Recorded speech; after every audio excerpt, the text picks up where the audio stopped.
I ran across a really interesting article that talks about a 5-hour workday. What ear does not perk up of a person that's in the corporate world and has been working the 8-hour workday, which is not really 8 hours, it's more like 10 if you add on lunch and your commute. I believe a lot of ears perk up when they hear, ooh, 5-hour workday? Well, great idea. Get half of your day back. So let's talk about this article. I thought it was very intriguing and very interesting. On Money Article Mondays, we pick a random article about money that I personally find interesting and might be interesting to talk about, and we chat about it. Today we are reading about the 5-hour workday by 4pillarfreedom.com. And I found a lot of interesting stuff on that website. It's a blog, so definitely check it out. As always, I will have the article linked down below.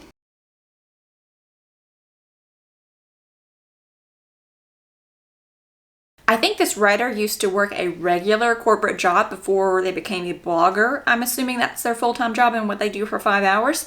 I just thought it was a really interesting read and something that a lot of people in corporate America just don't even talk about because we just, it's just not something you talk about. It's like you don't talk about your salary and you don't talk about how much time you actually work, right? Anyway, I recently met up with a friend from out of town who works as a mid-level manager at Goldman Sachs. Since we hadn't seen each other in a while, we chatted a bit about our current work situations.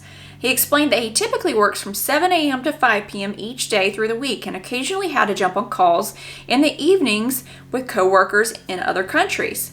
I then shared that how I usually work for about 5 hours each day, 8 a.m. to 1 p.m. He was shocked. How can you get everything done in just 5 hours and make significant progress on your business? I used the following analogy to get my point across. He says, or the writer says, when I worked in corporate America, I typically had to be in the office for around 9 hours per day. But I wasn't actually doing significant work during each of those hours. It was more broken down like this. Now tell me if you are in corporate America, if this sounds like more of the breakdown of the time that you are in the office. Time spent doing significant work, 3 hours.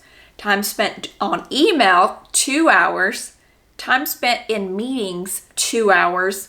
Time spent on administrative tasks, 1 hour. Time spent chatting and socializing, 1 hour. Now my typical workday looks like time spent doing significant work, 5 hours. Well, obviously this person is, working for themselves, I'm assuming. That's my assumption. But going back to the breakdown, I have been in corporate America for, my entire career. So 17 years since I started more of a corporate job. And my job now, I absolutely love. I've been at it for almost 6 years. I love it. I am so blessed to have it.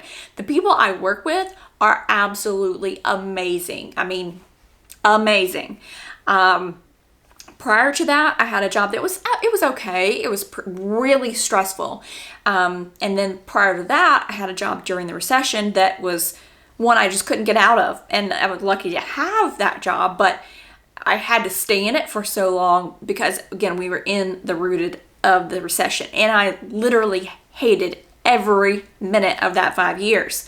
But to the point of meetings, getting to the point of meetings, some companies, you have meetings to talk about your meetings. It's meetings, it depends on, what type of person is running it. Some people just like to hear themselves talk, right? And for me, I'm a very get to the point type of a person. My emails are typically short and sweet. I don't need to butter anything up. These days, people don't want to spend a lot of time reading or listening to the fluff. I think some of you may agree that on my channel, I don't fluff up a lot of stuff. You are intelligent people, and I don't have to elaborate to such an extent like I'm explaining this to a 5-year-old.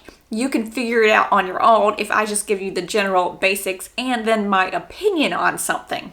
Email is the other thing. That, for me, My day revolves around email. That is where my task list kind of is. So like the significant work is within my email. So, you know, if you combine that, that's like 5 solid hours of the significant work plus the email.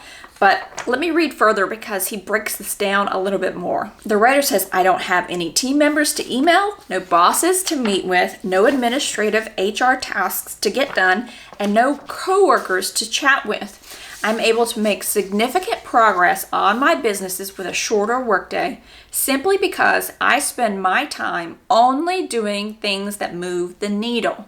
I spend no time commuting, no time in meetings, no time providing project updates to my superiors, and no time emailing back and forth with people.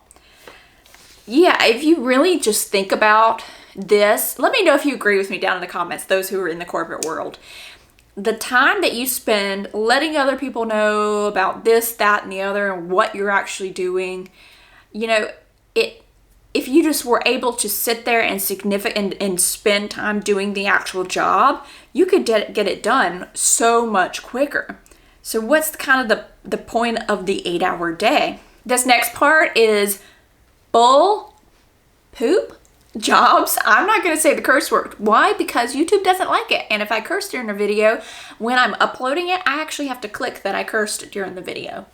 Hey, whatever. Moving on. I'm going to say bull poop every time this article says that word. In 1930, the economist John Maynard Keynes made the prediction that most people would only work an average of 15 hours per week by the end of the 20th century. Well, he was wrong. However, according to a 2019 report from the U.S. Bureau of Labor Statistics, the average employed person spends 8 hours working each weekday, or 40 hours a week. The average full-time employed person spends 8.5 hours working each day, or 42.5 hours per week. Despite the rapid advancement of technology, innovation, and machines, most people still adhere to 8-hour workdays. Why is that? Is it just like a society thing? Graeber defines a bull poop job as a form of paid employment that is so completely pointless, unnecessary, or pernicious that even the employee cannot justify his existence, even though, as part of the conditions of employment, the employee feels obliged to pretend that is not the case. He goes on to say, hell is a collection of individuals who are spending the bulk of their time working on a task they don't like and are not particularly good at. A lot of people do work they don't like and are not particularly good at. The writer says there is a pervasive belief that, at least in the U.S., that a normal amount of time to work each day is 8 to 9 hours. I think that's ridiculous and even counterproductive. So what do you think? Also, I have a lot of subscribers that are in other countries. What is the typical, corporate kind of a work day there? I've heard, I don't know, you can tell me, that some other, like maybe even European countries, they, work really, really hard for a certain amount of time, maybe during the colder months, and then take larger or longer holidays or vacations, as we call them here, during the summer, where we are lucky if we even get, here in the U.S., we are lucky if we get a couple of weeks of vacation or 2 to 3 weeks of vacation. Vacation time, you are lucky, and that's the time you get to break up over the entire year. Also, with having a baby, some companies, I don't think even, some don't even offer time off, paid time off, or some it's as little as 6 weeks. So that you get paid after you have a baby. And if you've ever had a baby, I didn't return to normal as far as physically and mentally and all the above and below until probably a year later. Anyway, tell me about where you live, what the typical workday is. I always find it so fascinating and intriguing when you guys tell me this stuff because I learn so much from you. So put that down below. The writer mentions a book that I need to read, and I have read another book by this author. Let me figure out what it is. The writer mentions, I've personally found that a 5-hour workday is optimal for me. Cal Newport, the author of Deep Work, happens to agree. What other book? I think it was an audiobook. Have you guys read any books by Cal Newport? It's C-A-L. I think I read a great book by him. And let's see. Yep, Digital Minimalism. Digital Minimalism. That was a great book. I will link it down below. But this other one is called Deep Work.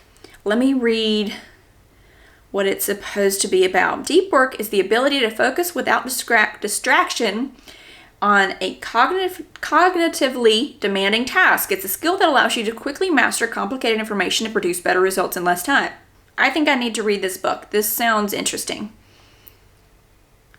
It says, in short, deep work is like a superpower in our increasingly competitive 21st century economy, and yet most people have lost the ability to go deep, spending their day instead in a frantic blur of email and social media, not even realizing there's a better way.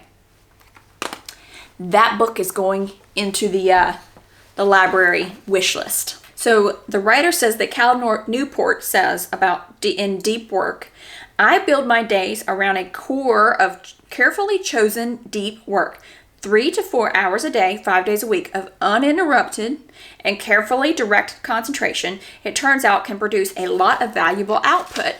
Newport defines deep work as work that has the following properties. Deep work is valuable, deep work is rare, deep work is meaningful. This type of work requires long stretches of unbroken concentration and focus.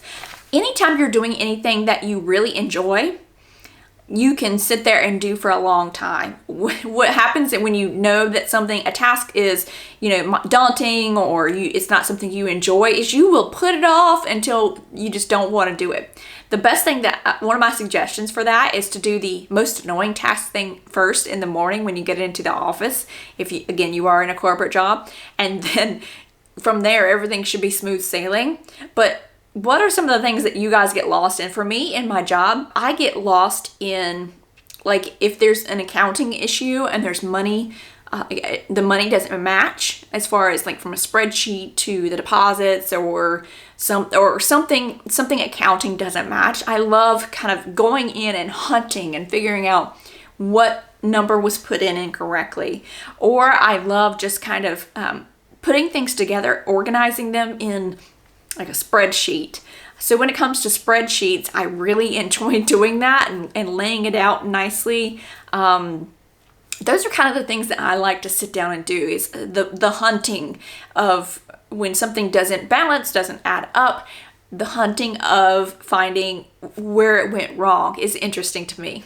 The writer goes on to say, productivity researcher Anders Ericsson has also found that many of the top performers in various fields seem to max out at 3 to 4 hours per day of deep work. So it sounds like the research they have done is that a person's ability for deep work during a day may be at 3 or 4 hours. That's when you get the top performance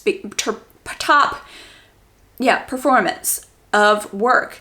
I mean, think about, can you really for 8 hours sit there and do deep work as they're talking about and concentrate and not be utterly exhausted? What's funny is, anybody who's ever worked in, any kind of a job where you use your brain and it's not physical, the people who work physical jobs may say, well, why are you tired?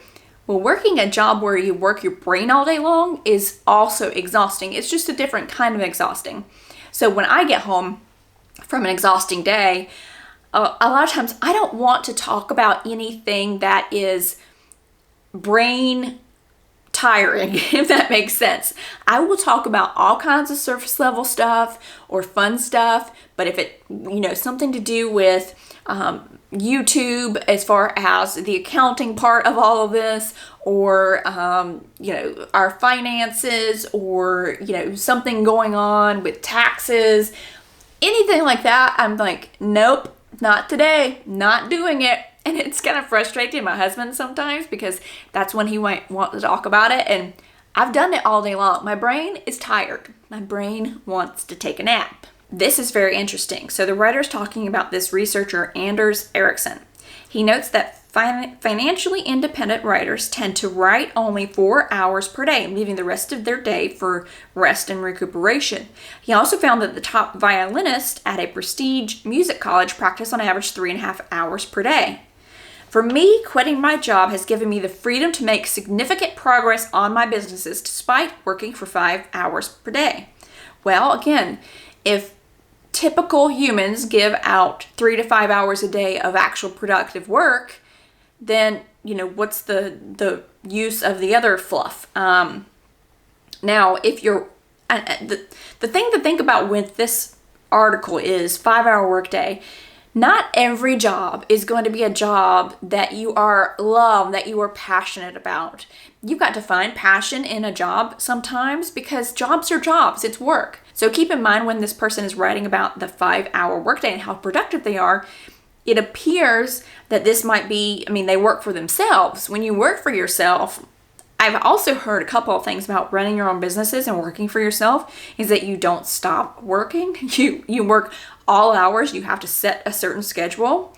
But it does sound very intriguing.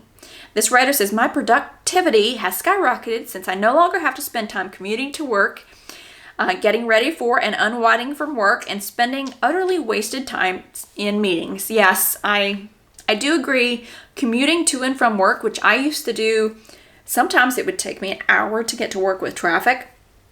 Getting ready for work and unwinding after work, even now unwinding, it does take a lot of time. The writer says, I can focus purely on the work itself without getting bogged down by the standard corporate America time-sucking activities. In the world we live in today, the 8-hour workday is outdated. That's why I've chosen to embrace the 5-hour workday. I think that a lot of people could learn a lot from, thinking about a 5-hour workday and thinking about how people could actually, be productive in a shorter amount of time. But I don't know how long the 8-hour workday is corporate workday has been around, but it's just something that I thought would be interesting to read about with this person and kind of analyze a bit and talk about, how much more productive people could be. Maybe people could be more productive if they work 5 hours a day versus 8 hours a day. Now, I think this takes on an interesting dynamic, being that the past year, a lot of corporate jobs shifted to work from home jobs.